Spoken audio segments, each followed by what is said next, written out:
What is up, everyone? Dan the Card Man back again. Welcome to another weekly news video. Now, we've got a few things to talk to today. The agenda is pretty light, but this is a really important topic, so please stay until the end. One thing I want to do highlight at the very start, I've got my Road to Paradise shirt. This is the shirt they made for the grand final tomorrow, so I'm very excited. My team's in it. Haven't won it for 36 years. I know I've said this a couple of times in my last few videos, but please, cheer me on because I'm going to be very, very sad if they don't win. Now, to kick things off, we're going to touch on some more card scammers, and that's a pretty hot topic on my channel, right? I like to call this out where I can. And this time, the Blake58, who is a user on Instagram as well as Card Porn, have called this out. And what has basically happened in this instance is there's one known seller. His name's Christian Nieto, I believe is how you pronounce his surname. He's quite prominent within the California area, and he's been trying to hawk these cards for quite some time. And if you're not sure, what I'm talking about, it's basically this Cristiano Ronaldo sticker that you can see on screen right now. Now, this individual has been known to try and sell some fake stickers for quite some time, so much so that he's actually sent some into PSA, and they've been, graded, as you can see on screen right now. It's since been decertified by PSA. And to give you a bit more context, some of you guys might be saying, well, how do we know that the other cards that he's selling, or the other stickers, I should say, that he's selling that are raw, are fake as well? Well, PSA has banned both him and his wife from being able to submit to them directly. So that should speak to it pretty, convincingly. It should tell you all you need to know about the situation. So just keep an eye out for this kind of crap, right? If you see anything like this regarding these sort of stickers, the quick tip is always going to be, if anything is graded in a PSA slab, scan it, right? Obviously, I've said before in the past, you need to do your own due diligence when you're investigating slabs to make sure they're not fake, right? Because labels can be faked. So if the slab looks good in person, you don't have any concerns that it's been cracked open, or you don't have any concerns around, the label being fake, because you can see the foils in there. You can see all the security features that PSA do have. And I will pop up something on the screen now for you to see, some of the things I've flagged in the past with what you can do to check that a label is fake or not. But if you don't feel comfortable, if you do feel comfortable after doing all those things and you're still not sure, scan the barcode. If it takes you to the pop report like this one would, it would tell you that the slab is now being decertified. It doesn't exist in their portfolio anymore, which should tell you, like I said a bit earlier, all you need to know about this situation. It's really unfortunate that we've got people like this that are going to scam people. But like I've said in the past, this kind of crap is going to be, persistent within the hobby, irrespective of whether it's big or small, right? It's always been around. We're just going to see people coming up with more and more elaborate ways to try and scam you. So this is just one of those things I want to flag with you all. Let me know if you've seen anything similar down in the comments below. What's interesting here is you can see here US men's team soccer cards. He's a really cool channel that I do follow on YouTube and also on Instagram. But he's basically saying you're going to start seeing this for Messi and Zidane and Zlatan and Van Basten and so on and so forth in the future, which again is shocking, but you just need to be on your toes, right? There's so much money in the hobby to be made now, right? It's hard for people to flip cards now, as in it's hard for people to go to the shops, buy a box of cards for 20 bucks or whatever it was back 12, 18 months ago and sell them for $200 online, right? So the people that have that mindset of trying to, take advantage of people by scalping, so on and so forth, and I know that's a very different topic, scalping, but I'm putting this into one basket right now.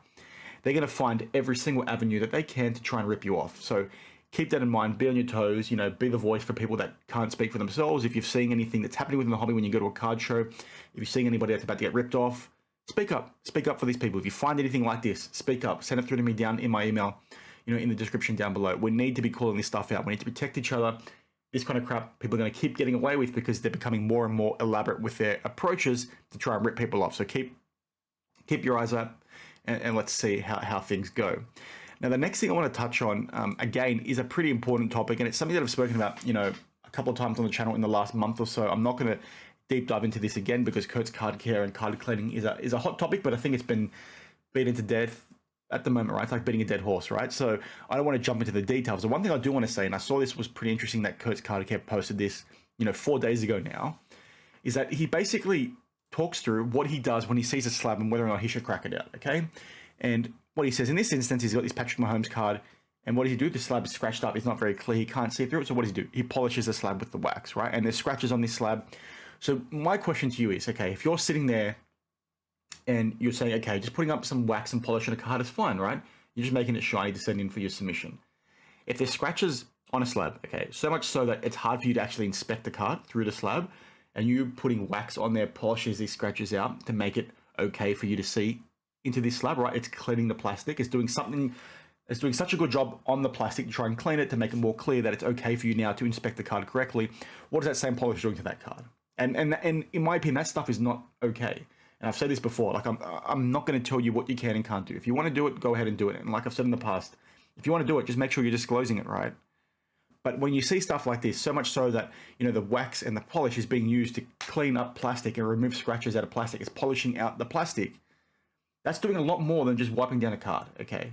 What's that doing to the card? It's filling in scratches. It's adding something to the card. I know a lot of people have said, it's not adding anything to the card. You're purely cleaning it. Well, if you're polishing something and you're removing scratches, what do you think that polish is doing? Yes, it's probably removing some of the scratches, but at the same time, it's probably filling some of those scratches, which is what any polish does on a car, right? You fill the scratch, it removes it, essentially. So I just wanted to flag that to you all because, again, that speaks to the issues with this process for me. I know some of you might disagree, and you're free to do what you want because you can spend your money however you want. I'm just saying, if you're going to do this, disclose it. But if you're on the fence as to whether this is okay or not, something like this, in my opinion, speaks to why it's not okay. And again, I'm very shocked that these people are openly advertising this sort of stuff because, in my opinion, that does not speak to the fact that they're trying to pull the wool over someone's eyes. They're not trying to take advantage of people. It just speaks to their ignorance, in my opinion, especially when you factor in that PSA did not allow this. I know Neo Cards and Comics did a video, like I touched on the other day, where he spoke about how this is fine from a comic book perspective, so why is it not fine from cards? I'm okay with it. It's like, yeah, that logic is okay to have, but the reason why you can't be okay with it is because it's essentially banned from a PSA perspective. They can't spot it, which is unfortunate, but it's banned from their perspective. So keep that front of mind when you're thinking about doing this sort of stuff yourself. If PSA do find out that your card has gone through this sort of process, they will decertify your card. Okay, mark my words. If they can spot it, they will decertify your card. And if you've got a video and they can't spot it, as an example, and you've got a video where you're showing someone like Kurt's Card Care, I know he doesn't do a service, but like maybe he does for your card, or maybe you've done your card and you've posted it online, what do you think PSA is going to do when they see that? Like, yeah, they might not see it, but what do you think they're going to do when they do see it? So please, keep that front of mind once again. The last point I want to touch on, and again, this is just going to be something pretty quick, apologies for the washout on my face, the screen's quite bright, is that we're one step closer to Panini basically, acquiring or being acquired by Fanatics, I should say. And what someone has flagged to Sports Card Radio and done a couple of posts on this morning is that, when you search, for Fanatics collectibles online, you can see here that, PaniniAmerica.net now has, a mirrored website for FanaticsCollectibles.net. It has the Panini logo, and it also has the same blurb down there for that Panini currently has, but it's been replaced with Fanatics. Now, this could be something, maybe someone's mocked this website together as an example to try and fool people, but just given how confident, Sports Card Radio is, I believe they've got some inside mail. I don't know if they'll allude to that or not, but that's just the vibe I have, that I think this is going ahead. I think just get ready to see something come through from the industry summit. I believe it's in a couple of weeks, if someone can correct me if I'm wrong. But I think we're going to start seeing more about this. They're about to drop the news. It's pretty obvious that if this is true, the news is about to drop.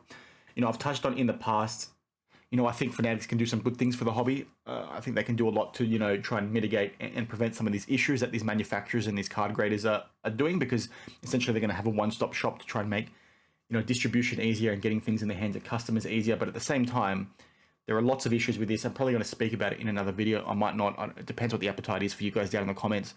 I can see the positives and the negatives. I think, anytime we move towards a monopoly or an oligopoly, it's a bad thing. I'm just curious to see how they're going to handle it. So it is what it is. Keep an eye out for that. Like I said, we're one step closer to actually having that news confirmed. This is probably the most tangible piece of evidence we've had thus far. So that's sort of it. There's no good guy shout out for this week, unfortunately. I haven't had enough time to do a bit of research and try and find someone that's truly deserving of it. If you know anyone that deserves a shout out, please let me know down in the comments below. I will shout them out. Wish my team luck again for tomorrow. I'm pretty excited, actually. I won a competition, so I get to go in the field if they do win when they do the presentation with the trophy. So I'm honestly super excited. For those of you that do support football teams that have had, long droughts between titles, I think you can sort of, understand my excitement. I've been a member of the club, so I've basically been a season ticket holder, I should say, for, 16, 17 years now. I've barely missed a game in that period. And it's been 36 years since we've won a title. I really hope we can get one up on our biggest rivals, i.e. the Penrith Panthers. So, fingers crossed, wish my team luck. Please check it out. I'll put something on the screen now where you can watch it in the States if you are interested. It's going to be a big, big game. It's going to be fun. So thanks for watching, and I'll see you in the next one. Cheers.